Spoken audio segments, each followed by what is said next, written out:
ತಮಗೆಲ್ಲ ಮತ್ತೊಮ್ಮೆ ನಮಸ್ಕಾರಗಳನ್ನ ಹೇಳುತ್ತಾ ಅದಕ್ಕೆ ಬಂಧುಗಳೇ, ಏನ್ರಿಪ್ಪ ಮಾನವ ಜನ್ಮಕ್ಕೆ ಬಂದ ಮೇಲೆ ಬಹುತೇಕ ನೀನು ದಾರಿ ಸಾಗೋ ಕಾಲಕ್ಕೆ, ಹೌದು ಕತ್ತಲಲ್ಲಿ ದಾರಿಯನ್ನ ಸಾಗೋ ಕಾಲಕ್ಕೆ ಬೆಳಕು ಇರ್ಲಿಲ್ಲ ಅಂದ್ರೂ ಕೂಡ ನಡೀತದಂತ.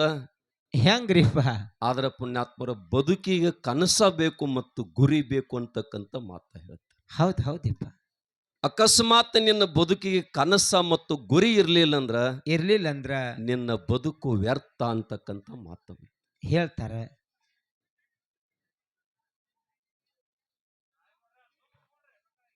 ಇಲ್ಲಿ ನೀವು ಮಾತಾಡ್ರ, ಆಮೇಲೆ ನಿಮ್ಮದು ಮುಗಿಯಾನ ನಾ ಮಾತಾಡ. ಈ ಕುಡ್ಯಾರಿಪ್ಪ ಅವ್ರ ಜಾತ್ರೆಗ್ರಿ ಕೂಡರೆ ಏನ್ ಮಾಡೋರು ಬಿಡ್ರಿ. ಆಗಲೇ ನಿಮಗೆ ನಿಮ್ಮ ಪಾದ ಮುಟ್ಟಿ ನಮಸ್ಕಾರ ಮಾಡ್ತಾನಂತ ಹೇಳಿದ ಪುಣ್ಯಾತ್ಮ.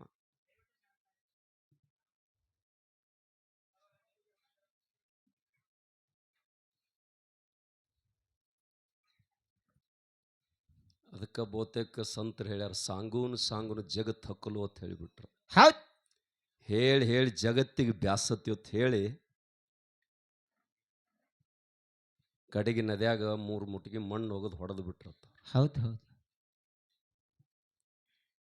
ನಾ ಎಷ್ಟೊತ್ತನ ಮಾತಾಡಕತ್ತೀನಿ, ಅವ್ರು ಗಂಭೀರವಾಗಿ ಅವ್ರು ಮಾತನಾಡ್ತಾರೆ. ಇರ್ಲಿ, ಯಾರಿಗೆ ಪುಣ್ಯ ಐತಿ ಅವ್ರಿಗೆ ಸಿಗ್ತದೆ. ಕನಸು ಪುಣ್ಯಾತ್ಮರಿ. ಹೌದ್ ಎಂತ ಕನಸು ಇರಬೇಕು ಅಂತ ಕೇಳಿದ, ಎಂತ ಕನಸ್ರಿಪ್ಪ? ಈ ಭವದೊಳಗ ಬಂದ ಮೇಲೆ ನಿಂದ ಇತಿಹಾಸ ಪುಟಕ್ಕೆ ಉಳಿಬೇಕು. ಹೌದಪ್ಪ. ಆ ಉಳಿತಕ್ಕಂಥ ಕೆಲಸ ನಿನ್ನಿಂದ ಆಗಬೇಕು. ಹೌದು. ಅದಕ್ಕೆ ಸ್ವಾಮಿ ವಿವೇಕಾನಂದ್ರ ಹೇಳ್ತಾರ, ಏನಂತ ಹೇಳ್ತಾರೆ, ಸಾಧನೆ ಇಲ್ಲದ ಸತ್ಯ ಅಂದ್ರೆ ಸಾವಿಗೆ ಅಪಮಾನ ಆಗ್ತದ. ಆದರ್ಶ ಇಲ್ಲದ ಸತ್ಯ ಅಂದ್ರೆ ಬದುಕಿಗೆ ಅಪಮಾನ ಆಗ್ತದೆ. ಹೌದಪ್ಪ. ಇವರೆಲ್ಲರೂ ಸಾಧನೆಯನ್ನು ಮಾಡ್ಕೊಂಡಾರ, ಕನಸ ಇಟ್ಕೊಂಡು ಧರೆಗೆ ಬಂದವರು, ಗುರಿ ಇಟ್ಕೊಂಡು ಮುಂದೆ ಹೆಜ್ಜೆ ಇಟ್ಟವ್ರು. ಹೌದು. ಅದಕ್ಕೆ ಬಂಧುಗಳೇ, ಏನ್ರಿ ಮನುಷ್ಯನಲ್ಲಿ ಗುರಿ ಬೇಕು. ನಮ್ಮ ಶರಣರು 12ನೇ ಶತಮಾನದಲ್ಲಿ ಎಂತ ಗುರಿಯನ್ನು ಇಟ್ಟುಕೊಂಡ್ರು ಅಂತ ಕೇಳಿದ್ರೆ, ಎಂತ ಗುರಿಯಪ್ಪ? ಈ ಮನುಕುಲವನ್ನು ಉದ್ಧರಿಸಬೇಕು. ಹೌದು. ಸಕಲ ಜೀವರಾಶಿಗೆ ಲೇಸನ್ನು ಬಯಸಬೇಕು. ಹೌದು. ಹೇಗಾತ ಕೇಳಿದ್ರೆ, ಹ್ಯಾಂಗ್ರಿಪ್ಪ? ಒಂದು ಆಣೆ ಯಮಲೋಕಕ್ಕೆ ಹೋಗಿತ್ತ. ಆನಿ ಯಮಲೋಕಕ್ಕೆ ಹೋಗಿತ್ತು. ಯಮಲೋಕಕ್ಕೆ ಹೋದಂತ ಆನೆಗೆ ಯಮದೇವರು ಕೇಳಿದಂತ, ಏನಂದಿಪ್ಪ?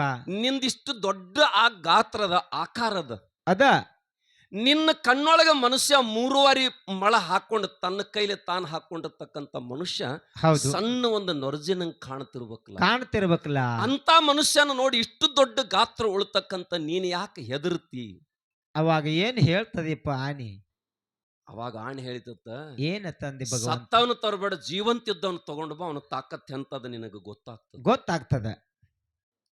ಅವಾಗ ಯಮದೂತರನ್ನು ಕಳಿಸಿಕೊಟ್ಟು, ಹೌದು, ಯಮದೇವ ಬ್ಯಾಸಿಗೆ ಬಿಸಿಲಿತ್ತು, ಮರ್ತೆ ಲೋಕಕ್ಕೆ ಬಂದ್ರು. ಹೌದಪ್ಪ. ಎಲ್ಲ ಕಡೆ ಸಂಚಾರ ಮಾಡಿದ್ರು. ಹೌದು. ಆಗಿನ ಕಾಲಕ್ಕೆ ಮಾಳಿಗೆ ಮೇಲೆ ಮಕ್ಕಳದು ಬಹಳ ಮಂದಿ ಪದ್ಧತಿ. ಈಗ ಹೆಂಗೆ ಎಸಿ ಗೀಸಿ ಇಲ್ಲಾಗಿತ್ತು. ಇಲ್ರಿಪ್ಪ. ಒಬ್ಬ ಪುಣ್ಯಾತ್ಮ ಹೊರಸಲು ಹಾಕೊಂಡು ಮಾಳಿಗೆ ಏರಿ ಮನ್ಕೊಂಡಿದ್ದ. ಇದೇ ಪಕ್ಕ ಗಿರಕ್ಕೆ ತಿಳ್ಕೊಂಡ ಹೊರಸಲ ಎತ್ತಲಕ್ಕತ್ರು, ಎಚ್ಚರ ಆಯ್ತವ. ಹೌದು. ನೋಡಿದ ಇವರೆಲ್ಲ ಯಮದೂತ್ರಗತ್ತೆ ಕಾಣಕತ್ರ. ಹೌದು. ಪುಣ್ಯಾತ್ಮರು ಸುಮ್ಮ ಮನ್ಕೊಂಡ, ಸಾಹಿತ್ಯಕ್ಕೊಂದು ಪೆಣ್ಣ ಹಾಳಿ ಇತ್ತ. ಹೌದು. ಅವ ಎದ್ದು ಕರ ಚೀಟಿ ಬರದ ಕಿಶಾಗ ಹಾಕೊಂಡು ಮತ್ತೆ ಮಕ್ಕೊಂಡು ಬಿಟ್ಟ. ಹೌದಪ್ಪ. ಯಮದ್ವಾರಕ್ಕೆ ಹೋದ್ರು. ಹೌದು. ಬಾಗಲಾಗ ಹೊರಸಲ ಇಳಿಸಿದ ತಕ್ಷಣ ಎದ್ದವನು ಒಂದು ಚೀಟಿ ಕೊಟ್ಟಿದನು. ಹೌದಪ್ಪ. ಇದನ್ನ ಯಮದೇವ್ರ ಕೈ ಕೊಟ್ಟು ಬಿಡು. ಆ ಚೀಟಿ ಯಮದೇವ್ರು ನೋಡಿದ, ಓದಿದ, ತೆಳಗ ಪರಮಾತ್ಮನ ಸೈ ಇತ್ತದಕ್ಕೆ. ಇವನಿಗೆ ಓಡಿ ಬಂದು ಸ್ವಾಗತ ಮಾಡಿ ತನ್ನ ಕುರ್ಚಿ ಬಿಟ್ಟು ಅವನಿಗೆ ಕೊಟ್ಟು ಬಿಟ್ಟಾರ ಮೇಲೆ ಕುಂದಿರ್ಸಿದ. ಕಾಲ ಪ್ರಾರಂಭ ಆಯ್ತು. ಪುಣ್ಯಾತ್ಮರೇ, ಸತ್ತವರೆಲ್ಲ ಲೆಕ್ಕಕ್ಕೆ ಬರ್ತಾರೆ. ಚಿತ್ರ ಮತ್ತು ಗುಪ್ತನನ್ನು ಕರೆದು ಯಮದೇವ್ ಕೇಳಿದ, ಈ ಮುದುಕಿ ಸತ್ತ ಇಲ್ಲಿ ಬಂದದ, ಇದ್ರದ್ದು ಏನೇನು ಹಕ್ಕಿಕತಿ ಒಂದಿಷ್ಟು ತೆಗೆದು ಹೇಳು. ಅವಾಗ ಏನ್ ಹೇಳ್ತಾರಪ್ಪ? ನೀವೆಲ್ಲರೂ ಹೆಣ್ಮಕ್ಳು ಬಹಳ ಜನ ಕೂಡ್ಯಾರಿಪ್ಪ. ನೀರಿಗೆ ಹಾಲು ಹಾಕ್ತಿರೋ, ಹಾಲಿಗೆ ನೀರು ಹಾಕ್ತಿರಿ?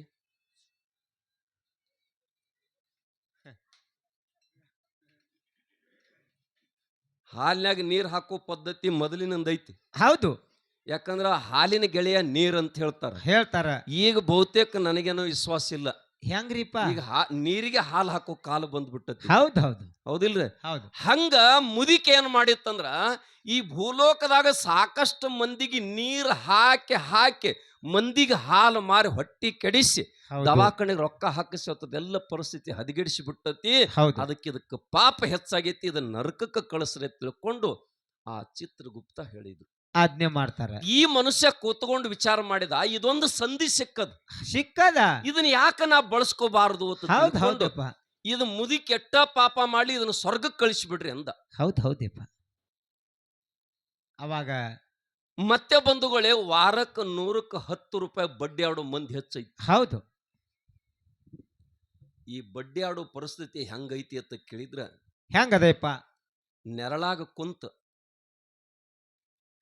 ಈ ಬಡ್ಡಿ ಆಡಿದವ್ರ ನೆರಳಾಗ ಕುಂತು ಒಂದು ಕಟಕ್ ರೊಟ್ಟಿ ತಿಂದು ಬಿಡು, ನಿಂದು ಪುಣ್ಯ ಎಲ್ಲ ಪಾಪ ಹೋಗ್ತತಿ ಅಂತ. ಅಟ್ಟು ಪಾಪದ ಲೆಕ್ಕ ಅಂತ. ಹೌದು ನೋಡಿರ್ಬೇಕ್ರ, ಒಲ್ಯಾಗ ನೀರ್ ಹಾಕಿ ಬಡ್ಡಿ ತಗೊಳ್ಳೋರು ಬಹಳ ಮಂದಿ ಅದಾರಿಪ್ಪ. ಖರೆ ಮುಂದದ್ ಹಾಳಾಗಿ ಹೋಗ್ತಕ್ಕಂಥದ್ ಕಾಲ ಅಂತ ಹೇಳ್ತಾರ. ಅದ್ ತಗೊಳ್ಳೋದು ಬಿಡುದು ಎರಡನೇ ಮಾತ. ಹಿಂಗ ಒಬ್ಬ ಪುಣ್ಯಾತ್ಮ ಗಂಟು ಗೊಳೆ ಮಾಡಿದ, ಪಾಪ ಹೆಚ್ಚಾಗಿತ್ತು. ಅವಂದು ಲೆಕ್ಕಪತ್ರ ಮಾಡಿದ್ರು. ಅವಂದು ಲೆಕ್ಕಪತ್ರ ನೋಡಿದಾಗ ಇವಂದು ಸಾಕಷ್ಟು ಪಾಪ ಆಗೈತಿ, ಇವನು ನರಕಕ್ಕೆ ಕಳಿಸ್ರಿ ಎಂದ. ಹೌದು. ಇರ್ಲಿಲ್ಲ, ಅದ್ಯಾರ್ದೋ ಚಾವಿ ಕೊಡಾಕತ್ತಾರ ಕಳದತಿ ಅಂತ ಹೇಳಿ. ಅವಾಗ ಈ ಮನುಷ್ಯ ಅಂದ, ಇದೊಂದು ಸಂಧಿ ಕಳ್ಕೋಬಾರ್ದು, ಇವನು ಸ್ವರ್ಗಕ್ಕಂದ್ರು. ಹೌದು. ಈ ಕೋರ್ಟ್ನಾಗ ಸುಳ್ಳು ಸಾಕ್ಷಿ ಹೇಳ್ತಾರ ನೋಡ್ರಿ, ಎಲ್ಲೇರೆ ಆಕ್ಸಿಡೆಂಟ್ ಆಗಿತ್ತು, ಮರ್ಡರ್ ಆಗಿತ್ತು, ಹೌದು, ಒಂದ್ ಗುಂಡಾಗಿರಿ ಕಂಪನಿ ಇರ್ತತಿಲ್ಲ, ಸುಳ್ಳು ಸಾಕ್ಷಿ ಹೇಳಿ ಇವನು ಸಾಕಷ್ಟು ಗಂಟು ಗೊಳೆ ಮಾಡಿದ, ಪಾಪ ಆಗಿಬಿಡಿತು. ಹೌದು. ಇವಂದು ಎಲ್ಲ ತೆಗೆದು ನೋಡಿ, ಇವಂದು ಪಾಪ ತುಂಬಿತ್ತು, ನರಕಕ್ಕೆ ಕಳಿಸ್ರದಕ್ಕರೆ ಇವನು ಸ್ವರ್ಗಕ್ಕೆ ಕಳಿಸಿದ. ಹೌದು. ಆ ಪರಮಾತ್ಮ ವಿಚಾರ ಮಾಡಿದ, ಯಮಲೋಕದಾಗ ಜನ ಹೆಚ್ಚು ರಶ್ ಇರ್ತದ. ಈ ಶಿವಲೋಕ ಸ್ವರ್ಗ ನನ್ನ ಹಂತಿಲಿ ಇಷ್ಟಂಗ್ ಹೆಚ್ಚಾಗಲಕ್ಕತ್ತದೆ. ಅಂತ ಪುಣ್ಯಾತ್ಮಂದ್ ಯಾವ್ದು ಜನ್ಮ ಆಗೈತಿ ಭೂಲೋಕದಾಗ. ಹೌದು. ನೋಡ್ಬೇಕ ತಿಳ್ಕೊಂಡು ಯಮನ ಕಡೆ ಬರ್ತಾರ. ಯಮನ್ ಕಡೆ ಬಂದಂತ ಸಂದರ್ಭದೊಳಗ ಯಮದೇವರಿಗೆ ಕೇಳಿದ ಪರಮಾತ್ಮ, ಏನಪ್ಪ ನಿನ್ನ ಲೋಕ ಎಲ್ಲ ಖುಲ್ಲಾಯ್ತು, ನನ್ನ ಲೋಕದಾಗ ಜನ ರಶ್ ಆಗೈತಿ, ಅಂತ ಪುಣ್ಯಾತ್ಮಂದ್ ಯಾವ್ದು ಜನ್ಮ ಆಗಿತ್ಪ, ಅಟ್ಟೆಲ್ಲ ಮಂದಿ ಸ್ವರ್ಗಕ್ಕೆ ಬರ್ಲಕ್ಕ ಅಂತ ಪುಣ್ಯಾತ್ಮ ಯಾರದಾರತ್ತ ಕೇಳಿದಾಗ, ನೋಡ್ರಿ ನಾವು ಚೀಟಿ ಕೊಟ್ಟು ಸಹಿ ಮಾಡಿ ಕಳಿಸಿರಿ ಇಲ್ಲಿ ಅಂದ. ಹೌದು. ನಾ ಸಹಿ ಮಾಡೀನಿ, ಅವನಿಗೆ ಕೇಳ್ರಲ್ ಕುಣಿಶನ. ಬಂದ ತಕ್ಷಣ ಚೀಟಿ ನೋಡಿ ನನ್ನ ಕುರ್ಚಿನ ಬಿಟ್ಟು ಕೊಟ್ಟಿನಿ, ನಿಮ್ಮ ಲೆಟರ್ ಅಂತ ತಿಳ್ಕೊಂಡು. ಹೌದು. ಅವಾಗ ಅವನು ಎಬ್ಬಿಸಿ ಕರೆದು ಕೇಳಿದ, ನಿನಗೇಲಿ ನಾ ಪತ್ರ ಬರೆದು ಸಹಿ ಮಾಡಿ ಕೊಟ್ಟಿನಿ ಅಂದ. ಅವಾಗ ಏನ್ ಹೇಳ್ತಾನ್ರಿಪ್ಪ ಇವು? ಅವಾಗ ಅವ ಹೇಳಿದ, ಪ್ರತಿಯೊಬ್ಬ ಧರಣಿ ತಲೆ ಮೇಲೆ ಭೂಲೋಕದೊಳಗೆ ಒಂದು ಪ್ರತಿ ವ್ಯವಹಾರ ನಡಿಬೇಕಾದ್ರ ತೃಣಮಪಿ ನ ಚಲತೆ ಅಂದ್ರಿ, ಹುಲ್ಲು ಕಡ್ಡು ಅಳ್ಳಾಡ್ಬೇಕಾದ್ರ ಪರಮಾತ್ಮನ ಅಪ್ಪನಿಲ್ಲದ ಯಾವುದು ಅಳ್ಳಾಡುದಿಲ್ಲ ಅಂತ ಹೇಳ್ತಾರ. ಮತ್ತ ನೀ ಒಳಗ ಕುಂತಿ ಅಂದ್ರ ಇದಕ್ಕೆ ಕೆಮ್ಮತ್ತೈತಿ, ನೀ ಹೊರಗೆ ಹಾದಿ ಅಂದ್ರೆ ಕೆಮ್ಮತ್ತಿಲ್ಲ. ನೀ ಒಳಗ ಕುಂತಿ ಏನೇನು ನುಡಿಸಿದಿಲ್ಲ, ನೀ ನುಡಿಸಿದಂತೆ ನುಡಿಯುವ ನೀವಿನೆಯ ಸ್ವರ ನಾನು, ಆಡಿಸಿದಂತೆ ಆಡುವ ಸೂತ್ರದ ಗೊಂಬೆ ನಾನು. ಅಕಸ್ಮಾತ್ ನನ್ನ ಒಳಗ ನೀ ಇಲ್ಲತ್ ಹೇಳಿಬಿಡು, ಸುಳ್ಳತ್ ಹೇಳಿ ಬರ್ತಾನು, ತೆಳಗೋಗಿ ಹೇಳಿ ಬರ್ತಾನೆ, ಪರಮಾತ್ಮ ಇಲ್ಲಪ್ಪ ನಮ್ಮೊಳಗ. ಹೌದು. ಅವಾಗ ಬಂಧುಗಳೇ ಪರಮಾತ್ಮಗ ದಿಕ್ಕು ತಪ್ತದ. ಅವಾಗ ಯಮದೇವ್ರಿಗೆ ಹೇಳಿದತ್ತ, ಇವ್ ಏನೋ ಕೆತ್ತೆ ಬಜೆ ಮಾಡ, ನೀವು ನರಕಕ್ಕೆ ಹಾಕಿ ಬಿಡಂದತ್ತ. ಹೌದು. ಅವಾಗಂದತ್ತ, 1-2 ನಿಮಿಷ ತಡಿ, ಪರಮಾತ್ಮನ ದರ್ಶನ ಆದ್ರ ನರಕವಿಲ್ಲ ತೆಳಗ ಢಂಗ್ರ ಹೊಡ್ಯಾಕತ್ತಾರ. ನಾ ಬಂದು ನಿನ್ನ ದರ್ಶನ ಮಾಡಿದ ಬಳಿಕ ನನಗ ನರಕ ಐತಿ ಅಂದ್ರ ನಾ ತೆಳಗ ಢಂಗ್ರ ಬಡದು ಬರ್ತಾನ, ಪರಮಾತ್ಮನ ದರ್ಶನ ನರಕ ಐತಿ ಹೇಳಿ ಬರ್ತಾನಂದ.